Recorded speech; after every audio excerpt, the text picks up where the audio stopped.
അവസാനമായ ഒരു കാര്യം, ഞാൻ 2004 കേരള മുഖ്യമന്ത്രി സ്ഥാനത്തായി ചോദിച്ചല്ലോ. 21 വർഷമായല്ലോ. അതിനുശേഷം എത്ര ഗവൺമെൻറ് മാറി മാറി വന്നു. ആദ്യം UDF ഗവൺമെൻറ്. UDF ആദ്യം മുതലേ മുത്തങ്ങയിൽ പറ്റില്ല, മുത്തങ്ങ വന്യമൃഗ സങ്കേതം വളരെ നിലപാടാണ്. അതുകൊണ്ട് UDFനെ കുറ്റപ്പെടുത്താൻ സാധ്യമല്ല. അതിനുശേഷമുള്ള 15 വർഷക്കാലം VS അച്യുതാനന്ദൻ്റെയും പിണറായി വിജയൻ്റെയും ഗവൺമെൻറ്റുകളാണ്. അവരുടെ കാലത്ത് അന്ന് വന്യമൃഗ സങ്കേതത്തിൽ കയറിയ ആദിവാസികളെ ഞാൻ ഇറക്കി വിട്ടെങ്കിൽ അതിന് കാരണമുണ്ട്. അന്ന് ആദിവാസികളെ ഇറക്കി വിടണമെന്ന് ആവശ്യപ്പെട്ടുകൊണ്ട് 3 പ്രാവശ്യം കേന്ദ്രത്തിൽ നിന്നും എൻവയോൺമെൻറ്റ് മിനിസ്ട്രി കത്ത് കേരള ഗവൺമെൻറ്റിന്. ഇത് തെറ്റാണ് നിങ്ങൾ കാണിക്കുന്നത്. നാഷണൽ വൈൽഡ് ലൈഫ് സാങ്ച്വറിയിൽ ഈ കയ്യേറ്റം അനുവദിക്കാൻ പാടില്ല. അവരുടെ താക്കീത് കൂടി വന്നതിന് ശേഷമാണ് ആക്ഷൻ ഉണ്ടായത്. അതിനെല്ലാം കുറിച്ച് CBI അന്വേഷണം വന്നു. ആ റിപ്പോർട്ട് ഗവൺമെൻറ് കയ്യിലുണ്ട്. അതൊന്നും പ്രസിദ്ധീകരിക്കാൻ പാടില്ല. ഞാൻ മുഖ്യമന്ത്രി സ്ഥാനത്ത് പോയിട്ട് 21 വർഷമായി. പിന്നെ മിക്കവാറും ദേശീയ രാഷ്ട്രീയത്തിലായിരുന്നു. മടങ്ങി ഇവിടെ വന്നെങ്കിലും ഞാനിപ്പോൾ ആക്റ്റീവല്ല, റിട്ടയറല്ല. ആക്റ്റീവല്ല, റിട്ടയറുമല്ല. റിട്ടയർ ചെയ്യാൻ മരണം വരെ റിട്ടയർ ചെയ്തിട്ടില്ല. കാരണം ഭരിക്കുന്നത് കോൺഗ്രസ്സുകാരനായിട്ട് ഭരിക്കണമെന്ന്. ഈ 21 വർഷത്തിനിടയിൽ ഏതെങ്കിലും ഗവൺമെൻറ് മുത്തങ്ങയിൽ എൻ്റെ ഗവൺമെൻറ് ആദിവാസികളെ ഇറക്കിയത് തെറ്റാണെങ്കിൽ എന്ന് വിശ്വസിക്കുന്ന ഏതെങ്കിലും ഗവൺമെൻറ് അവിടെ വീണ്ടും ആദിവാസികളെ താമസിപ്പിക്കാൻ ശ്രമിച്ചിട്ടുണ്ടോ? അവരെ ഭൂമി കൊടുക്കാൻ ശ്രമിച്ചിട്ടുണ്ടോ? കുടിൽ കെട്ടിക്കാൻ ശ്രമിച്ചിട്ടുണ്ടോ? സാധ്യമല്ല. കാരണം അത് നാഷണൽ വൈൽഡ് ലൈഫ് സാങ്ച്വറിയാണ്. ഇല്ലേ വസ്തുത? അത് ഗവൺമെൻറ് ഭാഗം. ഈ അച്യുതാനന്ദൻ ശ്രമിച്ചിട്ടില്ല, നേരെ ശ്രമിച്ചിട്ടില്ല. 15 വർഷത്തിനുള്ളിൽ LDFൻ്റെ ഭരണം അവർ അവിടെ ആദിവാസികളെ പുനരധിവസിപ്പിക്കാനോ കുടിൽ കെട്ടാനോ അനുവദിച്ചിട്ടില്ല. എനിക്ക് മാത്രം വഴി. പക്ഷെ അവർ 15 വർഷം വെച്ചിട്ടും അവർ ആദിവാസികളെ കൊണ്ടുപോയിട്ടില്ല ഇവിടെ. മറ്റൊന്ന്,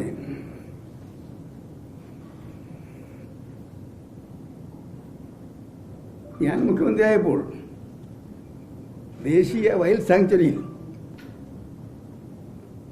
കുടിൽ കെട്ടി, അവിടെ കുടിൽ കെട്ടാൻ വയ്യാത്തത് കുടി വെട്ടി ആദിവാസികളുണ്ടല്ലോ.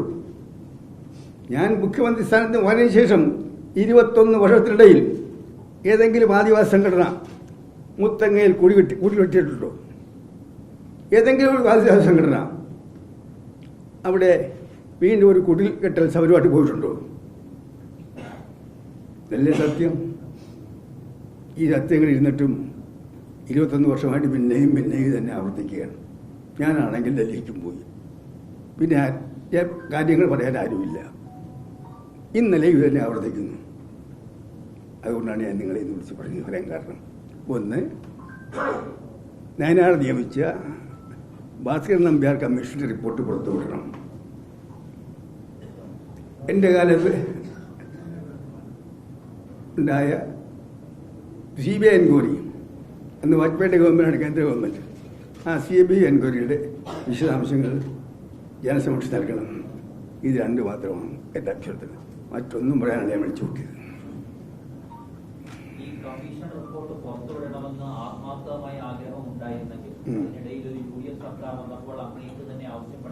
എനിക്ക് പറയേണ്ട കാര്യമില്ലല്ലോ. അവിടെ നടന്നെന്നാൽ എനിക്കറിയാമല്ലോ. അവിടെ എൻ്റെ ഗവൺമെൻറ് ചെയ്തത് ഹൈക്കോടതിയുടെ ഉത്തരവ് നടപ്പാക്കാനാണ് ശ്രമിച്ചത്. ഇന്ത്യൻ ശിക്ഷാ നിയമത്തിൽ പോലീസിനുള്ള അധികാരം ഉപയോഗിച്ചുകൊണ്ട് അവിടെ ഇലക്ഷൻ ജയിച്ച പ്രകാശാനന്ദ സ്വാമികൾക്കും കൂട്ടർക്കും അധികാരം കൈമാറണമെന്നുള്ള ജഡ്ജ്മെൻറ്റിന് എനിക്കറിയാം. ഞാൻ നിശ്ചയിക്കുന്നില്ലല്ലോ. അന്നത്തെ SNDP യോഗം ജനറൽ സെക്രട്ടറി ഗോപിനാഥന്റെ ഒരു ആത്മകഥ ഈ അടുത്ത ദിവസം പുറത്തിറങ്ങി. അതിൽ അദ്ദേഹം പറഞ്ഞിരിക്കുന്നത് SNDP യോഗത്തിന് അന്ന് മുഖ്യമന്ത്രിയായിരുന്ന കാലത്ത് ഇത്തരം ഒരു പോലീസ് ആക്ഷൻ ഉണ്ടാകില്ല എന്ന് ഉറപ്പ് നൽകി അങ്ങയുടെ നടപടി വഞ്ചനാപരമെന്നാണ്. ഞാൻ അത്തരം വിവാദങ്ങളിലേക്കൊന്നും കിടക്കാൻ പോകുന്നില്ല. അതിന് മറുപടി ഇല്ല. ഞാൻ പറഞ്ഞത് മൊത്തത്തിലുള്ള കാര്യങ്ങൾക്കാണ്. മൊത്തത്തിൽ ഇന്നലെ LDF-ന്റെ മെമ്പർമാർ അസംബ്ലി ഉൾപ്പെടെ 21 വർഷമായി കേരളത്തിൽ അന്നത്തെ ആക്ഷനെക്കുറിച്ച് നടക്കുന്ന പ്രചരണങ്ങൾക്ക് മറുപടിയാണ് ഞാൻ പറഞ്ഞത്. അതാ പറഞ്ഞത്. ഞാൻ പറഞ്ഞ വസ്തുക്കൾ തെറ്റാണെന്ന് എങ്കിൽ പറയട്ടെ ആരെങ്കിലും.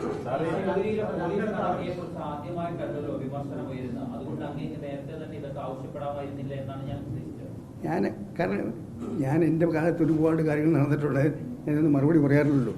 ഞാൻ അവസാനം എന്നോട് ഒരുപാട് ആത്മകഥ പറഞ്ഞ മരിച്ചില്ലെങ്കിൽ അടുത്ത അസംബ്ലി ഇലക്ഷന് ശേഷം ചില കാര്യങ്ങളൊക്കെ പറയാൻ ഞാൻ ആലോചിച്ചതാണ്. ഇന്നലത്തെ പ്രൊവക്കേഷനോട് കണ്ടപ്പോഴാണ് പറഞ്ഞത് ഇത് പറയാൻ ആലോചിച്ചത്. അല്ലെങ്കിൽ ഞാൻ മരിച്ചില്ലെങ്കിൽ അടുത്ത അസംബ്ലി ഇലക്ഷൻ കഴിയുമ്പോൾ എൻ്റെ രാഷ്ട്രീയ ജീവിതത്തിലുണ്ടായ ചില യുവാക്കളെക്കുറിച്ച് ഞാൻ പറയും.